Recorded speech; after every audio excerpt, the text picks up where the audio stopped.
You are probably targeting the same running backs as everybody else in drafts right now. But there are 4 guys right now who quietly have the perfect combination of workload, offense, and not going in the first round, but can still break fantasy in 2025. Now let's start with one player who literally just did it last year, but is still being disrespected in drafts. And that player is the Dolphins running back at just 23 years old, De'Von Achane, as he enters his 3rd season in the NFL. And so far, it's been great. Over 17 fantasy points per game each year. Last year, he was the running back 6. The year before that, he was the running back 5. And the crazy part is he did it in 2 completely different ways these past 2 seasons. But even more important, when Tua Tagovailoa was healthy for the Dolphins, De'Von Achane averaged 22.6 fantasy points per game, number 1 amongst all running backs, ahead of guys like Saquon Barkley and Bijan Robinson. Now, if we look at his role over the past 2 years, you can see that it was kind of different how he was used. This past season, he saw double the amount of usage. Part of that was because he actually stayed healthy. He played in 17 games, despite there being concerns around his size entering the year. And then as you can see right here, the big difference, and this one is a monster difference, he goes from catching 27 balls to having 78 receptions. Not only did he have 78 receptions, let's look at this. He was number 2 amongst running backs in targets with 87. Like, if you looked at his rookie year or his college production, you would never think that he could put up Christian McCaffrey, Alvin Kamara, even like prime Austin Eckler type receiving numbers, but he just did. And like I said, this guy has thrived when Tua has been in the lineup the past 2 years. If we just look at this right here, over the last 2 years with Tua in the lineup for 22 games, he's averaging over 1,400 yards, which is fantastic. But this one right here, 22 touchdowns in 22 games. He's averaging a touchdown per game when Tua is in the lineup. And of course, there are going to be some concerns around Tua's health, specifically the concussions. He gets one more concussion, he's probably sitting down for a minimum of a month. That is a concern going into this, but that's baked into the ADP of Achane. And so is the backfield. Like, when you talk about the backfield competition, it's non-existent. Who was he dealing with last year mostly? He was dealing with Raheem Mostert when he was healthy the past 2 seasons, basically the entire time that Achane's been in the NFL. A little bit last year, the rookie Jalen Wright, but for the most part, it's just been his backfield, and now his biggest competition in Mostert is gone. And who did they bring in to replace them? This is courtesy of the Fantasy Blueprint team changes tracker from the offseason. Just a quick view to see like what has been happening with each team on offense. Alexander Mattison was brought in, meaning that the competition right now for De'Von Achane is basically just Alexander Mattison and Jalen Wright from last year. They did draft Ollie Gordon in the 6th round of the draft. I actually liked Ollie Gordon back in 2023 in college. He was a breakout player. Everything kind of came crashing down in 2024, but he was just a 6th round pick. I don't think the 6th round pick, especially when Jalen Wright secured like 3rd round capital and was traded up for last year in the draft, it's not really a big deal for Gordon. I mean, there's a world where Achane, despite his size, goes into a 300 plus touch load. And you might be saying that's crazy. He literally just had 290 touches or so last year. And yes, if you were to point to one downside for him this offseason, they did lose Teron Armstead, their left tackle. That's a pretty big loss, but they did try and replace these guys. They signed James Daniel, a guard center combo, probably will play guard for this team in the NFL draft. They trade up in the 2nd round and they get Jonas Savinier. Savinier is just kind of a guess on the last name. I'm sorry if I don't nail it. I'm sorry to the family. But in all honesty, like, Teron Armstead was always banged up. He was kind of always in and out of the lineup. This might be more depth, a better depth unit than we've seen in the past. And for this offense in general, kind of the cliche is with Mike McDaniel and Kyle Shanahan offenses, you can kind of hide your offensive line. Now, I'm not sure how much I buy that, but if you just look at the history of Mike McDaniel, the head coach, in terms of running games, dating back to the 49ers, he always had great running backs, multiple running backs. You talk about Raheem Mostert, his time with the 49ers and the Dolphins. I mean, he was a league winner 2 years ago with Mike McDaniel, and these past 2 seasons, Achane has been a borderline top 5 running back. And for what it's worth, to add even more benefits to De'Von Achane before we kind of evaluate where he's going in drafts, Tyreek Hill all off season has kind of been putting out there like, oh, I want to be traded. Oh, I don't want to be traded. Oh, I want to be traded. He's kind of, like, there's something to this. He doesn't seem completely happy. He wants to be winning. I don't think he's going to get traded, but he's getting up there in age. He's going to be 31. He's 31 right now, going to be closer to 32 by the end of the season. So this is a situation where Achane can take on even more of the offensive production if Tyreek starts to fall off, or heck, maybe gets traded. So right now I'm looking at this in terms of like the title of this video, like guys who could break fantasy. If we're looking at it right now, you're getting Achane going as the running back 7 as the 16th overall player. That means he's going to the middle and oftentimes the end of the 2nd round of drafts, when really, if you compare him to guys going in the 1st round at the running back position, okay, Saquon Barkley, of course, you can put him up there. But then after that, like Jahmyr Gibbs, Ashton Jeanty, Christian McCaffrey, like these types of guys, I would not be shocked one bit if De'Von Achane outproduced him, because he literally did whenever Tua was in the lineup last year on average. All right, now the next guy that I believe can break fantasy is Josh Jacobs, who had a frustrating start to 2023, or 2024. Like, if you were a fantasy manager of Josh Jacobs in 2024 with the Packers, the first 4 or 5 weeks of the season, you were pulling your hair out because he just couldn't find the end zone. He was putting up good total yardage numbers around like 100 plus yards a week or 80 plus yards a week at worst. He just didn't find the end zone, but then it all started clicking for the guy. Over his last last 11 games, he was a top 5 fantasy running back, scoring 20 plus points in 8 out of those 11 games. And he ended the season as the Packers' heartbeat of their offense, their entire engine. He was 6th in rushing yards with over 1,300 rushing yards. You factor in his receiving yards of 342. I mean, this is a guy who very quietly put up one of the quietest, 1,700 total yard seasons. You factor in the touchdowns. Last year, Josh Jacobs, believe it or not, ends up scoring 16 total touchdowns. For a guy who started the year, if we pull it up for Josh Jacobs right now, let's look at his game logs on Player Profiler. This is how he started the year. 0 touchdowns, 0 touchdowns, 0 touchdowns, 0 touchdowns in each of the first 4 weeks, despite putting up good total yardages here of 100 plus yards, 78 yards on a down week, right? So this is a guy who still put up 16 touchdowns despite not scoring the first month of the season and almost 1,700 total yards, and now he's a kind of an afterthought. And despite the heavy volume, he was still very efficient. He was number 2 in yards created. How do you create yards on your own? You do it by breaking tackles, and you can see he was doing that right here. He was 2nd in evaded tackles, that's broken tackles. His juke rate, which is just how often he forced a missed tackle per carry, he was top 10 there. So despite being a little bit older, right, he was still in his prime at 26 years old last year, but taking on a heavy workload in a new offense, and his quarterback was even banged up in Jordan Love, he was still efficient and productive. And that is something that's worth pointing out for the entire Packers offense. Jordan Love hurt his knee at the end of week 1's game against the Eagles last year in Brazil, and it never really recovered till maybe mid-season. They said he was off all year. So now imagine what this offense could look like, maybe become even more efficient, sustain more drives, get to the red zone more. All of this helps Josh Jacobs. And the nice thing is the only competition for Josh Jacobs is basically the exact same competition as last year. You have Emmanuel Wilson coming back who saw 100 carries last year. It didn't really affect Jacobs at all. You have Marshawn Lloyd, who the Packers did spend a 3rd round draft pick on last year, but he was banged up all season long.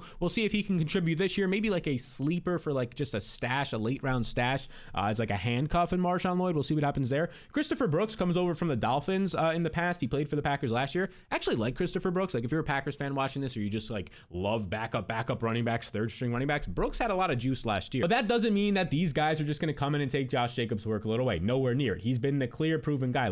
They took a risk by getting rid of the older Aaron Jones heading into 2024. They went with Josh Jacobs. They thought he fit the Matt LaFleur offense a little bit more, and it worked out. And this Packers team is only trending up. They were the youngest offense in the NFL last year, and this is a situation now where you're going to get a healthier Jordan Love with some more weapons having another year under their belts together. Your Jayden Reed, your Josh Jacobs, members of the offensive line. It should only get better. And some new additions were added to the offense. If you know, in the NFL draft, they took Matthew Golden, a wide receiver, in the 1st round for the first time in 20 plus years. In the 2nd round, they get a tackle in Anthony Belton. They signed Aaron Banks. I'm not sure how much that helps, but it gives them some depth in free agents, or in terms of free agency, that's when they signed him. Gives them some depth on the offensive line. Only lost Josh Myers on the line, which compared to past years for the Packers, they're losing 2 to 3 key pieces on their offensive line, or depth pieces. This is a good unit that honestly this offseason just added more depth. Now, right now, Josh Jacobs, who finished the second half of last year as a top 5 running back, and the offense should only be getting better this year and healthier, he's currently going as the RB10. He goes as the 23rd overall player at the end of the 2nd, oftentimes beginning of the 3rd round. This is according to Best Ball ADPs right now, on Underdog. I think there's a real chance that this year in 2025, he could lead the NFL in touchdowns. He scored 16 last year. 16 to 20 is in the range of outcomes again this year. I think in terms of 3rd round, around that early 3rd round pick, if he falls there, he's probably the safest option you're getting in terms of offense and just bell cow workload. Now, real quick, before we get into this next guy who's also going in the 3rd round, but could easily finish as a 1st round running back, I just want to let you know about the free email course that we've been promoting over here that I put together for you. It covers the top 5 mistakes I see, and these are those mistakes right here, most often made in fantasy leagues, and how to avoid them, whether it's for the draft process, in season. These are by far the most common mistakes that I see, so I spent 20 to 25 hours putting together a free 5-day email course to help you avoid them, so you could actually finish 1st and not in 2nd or 3rd and 5th in your leagues. You can get it by just going to startwinningfantasyfootball.com. That's startwinningfantasyfootball.com. There's also a QR code on the screen or the link in the description below. Again, it's totally free for now, so be sure to check it out, and go get it and don't make those mistakes. All right, now that next guy I was talking about who does go in the 3rd round right now, we'll kind of evaluate that more specifically in a second, but it's Chase Brown, who we were super high on this guy. You can get Chase Brown oftentimes in the 10th round of your fantasy drafts last summer, and he was by all accounts a league winner for you. I mean, check this out. To start the season, he was the running back 28. He was competing with, he didn't have a full-time role. He was competing with Zach Moss, who was not hurt at that point. Final half of the season, weeks 9 on, RB3 in fantasy points per game. That's the RB3 in fantasy points per game, ahead of your fan favorites like the Derrick Henrys. He was up there with the Saquon Barkleys of the world, the Jahmyr Gibbs on a week in and week out basis. And more specifically, as my friend Joe on Twitter, Joe Orico FF, points out here, during that stretch, he was seeing 24 plus opportunities per game, elite workload, 85% of the snaps is insane, and 20.6 fantasy points per game. This was basically Saquon Barkley pretty light for the second half of last year in Chase Brown. And I mean, the efficiency was there too, which was nice to see. That was always kind of the knock on him. Like, is he an efficient running back as a runner? Well, he averaged 4.8 yards per touch. That's great. Close to 5 yards per touch is awesome. Top 10 in broken tackle rate, as you can see right here. So all the efficiency metrics, in my opinion, he was 7th in explosive run rate in terms of how many times he touched the ball, went for a 10+ yard gain. So everything looked good. And it's not like he was just this check down guy. He was a legit workhorse back who was producing after contact and after the catch, a versatile running back who made Bengals fans instantly forget about Joe Mixon. And all of last offseason, this was a tweet last offseason from Coach Speak Index. This is Zach Taylor, the coach for the Bengals, just talking about his backfield between Zach Moss and Chase Brown. He goes on in here to say, like, both of them are going to contribute, continue to play the game as a team right away, and then those guys are going to get the opportunities and hit the big ones. He went on in that same exact quote to basically say, like, yeah, this is a 50-50 backfield, but he did say if Chase Brown can pass protect, he'll earn more opportunities. And that's exactly what Chase Brown did. You could see later on in the year right here, Zach Taylor is basically saying this is always the intent we had for Chase, to build up a workload where we can just get the ball in his hand in various different ways. This was around midseason when he kind of just took over the starting job. Zach Moss got banged up. Chase Brown was producing, so he was already stealing that role anyways. And the big thing was he was starting to pass protect better. You need that. You need to be able to protect Joe Burrow if you want to get on the field, and he did. And I mean, here's the best part for Chase Brown. The NFL draft came and went, and they didn't spend any significant draft capital on a running back. You still have Zach Moss here, who Chase Brown easily just basically took the job away from last year, despite them signing Zach Moss. You have Samaje Perine, who was added in free agency. He's just a depth piece, 30+ years old. Maybe he gets a couple of snaps in the 2-minute offense. Hopefully not a lot. And then they drafted Taj Brooks later on in the draft, who I think Taj Brooks is an interesting player, but he's not somebody that I think, as with a late pick, I believe a 6th-round pick it was. I don't think this is going to be a guy. Let's get the exact thing here. Yeah, 6th-round pick, you can see right here. Not going to be a guy who's really going to threaten that much. In terms of the offensive line, they did lose Trenton Brown and Alex Kappa, but they drafted Dylan Fairchild in the 3rd round. Dylan Fairchild, in my opinion, if you watch this guy, he's a bully. He's a guard. Interior offensive line. He just throws dudes around. That's going to help Chase Brown between the tackles. Now, this offseason at the coaches meeting, you could see my tweet earlier from this offseason. Bengals coach Zach Taylor said that he thinks Chase Brown made a big jump in pass protection and pass catching in 24. Okay, we touched on that, but here's the big thing. He called Brown their primary 1st and 2nd down back, but said they'll be looking for someone to give him some breaks. He would go on to say that we can't give him like 23 opportunities per game like he was getting at the second half of last year because he'll get hurt, and that's exactly what happened at the end of last year. He hurt his ankle. But based on the offseason changes that we were just looking at, like I think Samaje Perine, as it looks right now, maybe Zach Moss will be that guy who takes a couple of snaps away on 3rd downs and like 3rd down and long situations. That's fine. So we're not going to get 23 opportunities a game. Instead, we'll get 16 to 18 opportunities a game. Yeah, you could still produce really well with those numbers. Look at, I don't know, Bucky Irving, who only had like 14 touches a game last year and was a monster. So right now, Chase Brown is currently going in the 3rd round of fantasy drafts. I mean, this is awesome. He goes as the 34th overall player, middle of the 3rd round. And if you're in 10-team formats, he's the RB13 overall. He's behind guys like Breece Hall and Kyren Williams, which I personally think is a mistake right now. I think he should be easily ahead of those guys. So yeah, in terms of like the 3rd round, I think the safest guy you're going to get at the top of the 3rd down is Josh Jacobs if he falls there. But the guy who has a real chance to finish as a top 5 overall running back in the 3rd round, nobody's better than Chase Brown there. And by the way, if you want to see my top 250 rankings with all the values and must avoids in there, tiers, and a whole bunch more to help you prepare for your draft and win every single week, the Fantasy Blueprint is live right now. You can check it out. 10,000 plus people are getting help through the Fantasy Blueprint to win their league. There's a QR code on the screen or a link in the description below. Now, the next guy we got to talk about is Chuba Hubbard, because he quietly had a monster 2024 season. I mean, if we pull it up right here, what did he do last year? He averaged over 16 fantasy points per game, by far the best season of his career. Finished as the RB13, a borderline RB1 last year.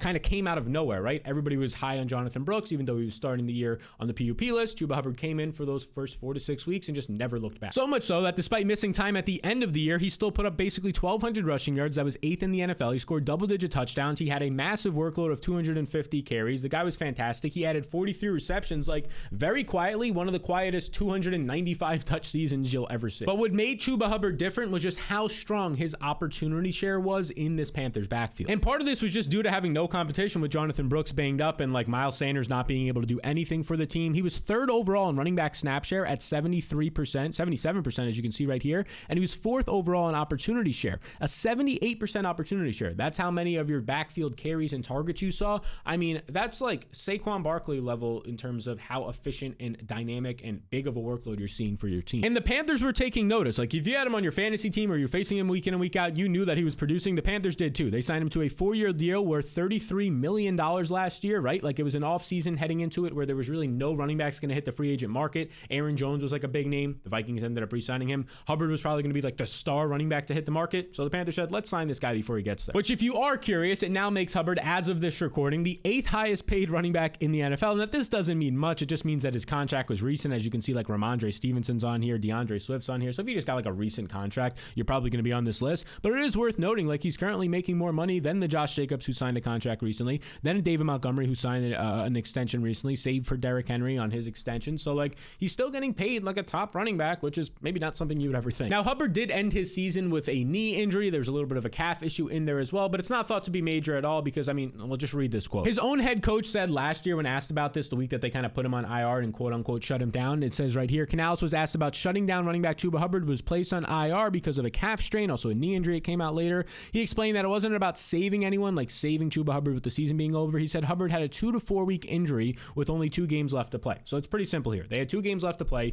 The injury was going to be 2 to 4 weeks to come back from, so just shut him down since you're not making the postseason and you just signed the guy to a contract. No need to force him out there and take a serious injury potentially to happen. So Hubbard's going to be good week 1. Now, what about the guys behind him in this backfield? Well, it is definitely a different backfield than last year. One where I would say there's definitely more competition. Jonathan Brooks tore his ACL again last year after being a second-round pick that they traded up for. That's a concern. New guys coming into this backfield, Rico Dowdle, who showed he was very productive for the Dallas Cowboys, over 1,400 total yards last year, believe it or not, and Trevor Etienne, who they drafted, yes, that is Travis Etienne's brother, out of Georgia. They drafted this past year. Now, in terms of Rico Dowdle, like, I'm not too concerned because this is what he got. Despite putting up, like, this is how devalued the running back market is. Some guys are starting to get some bigger contracts, the guys who are, like, really important to their team. Saquon Barkley just got that big extension. But, like, this is what you get if you're Rico Dowdle. You put up 1,400 yards for the Cowboys, and you're only getting a 1-year deal with $2.75 million. So, like, compared to the contract that Hubbard just signed that we just showed you, 4 years, $33 million, top 10 paid running back, like, yeah, there's clearly a divide here in how they value these guys. And then when we look at what they did in the NFL draft, they did take Trevor Etienne in the 4th round, somebody to look at, and I would say, like, keep a close eye on, but by all accounts, Chuba Hubbard is the better running back. He was a better running back coming out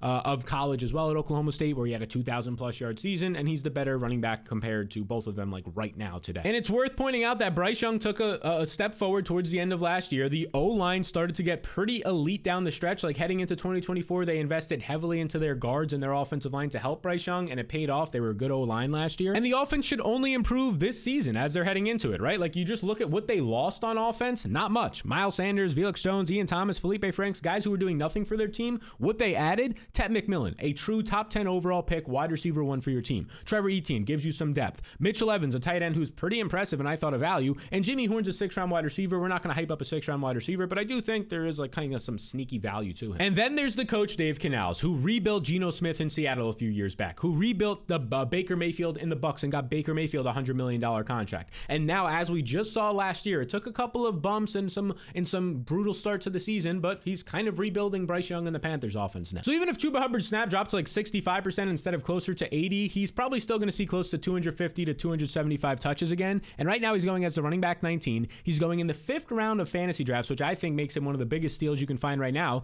I want Chuba Hubbard over Joe Mixon. I definitely want him over James Cook, who I don't trust. I think he's going to regress from 18 touchdowns. And even like Kyren Williams and some of these guys up here, I have to kind of see what the roles shake out. You could even argue with me Kenneth Gainwell, Alvin Kamara. Like, he's in that range where I think Chuba Hubbard is a clear top 15 running back in fantasy, pushing towards a top 12 guy, but right now you can get him way too cheap. So you could just keep drafting the same old names as everybody else, but if you start to target these guys in drafts, I think by the time December comes around, you'll be happy you did so. I think all 4 of these running backs we just talked about have all the ingredients to break fantasy football in 2025, but if you want to see my top 24 overall rankings, the best 24 players in fantasy, get as many of them as you can check out this video right here.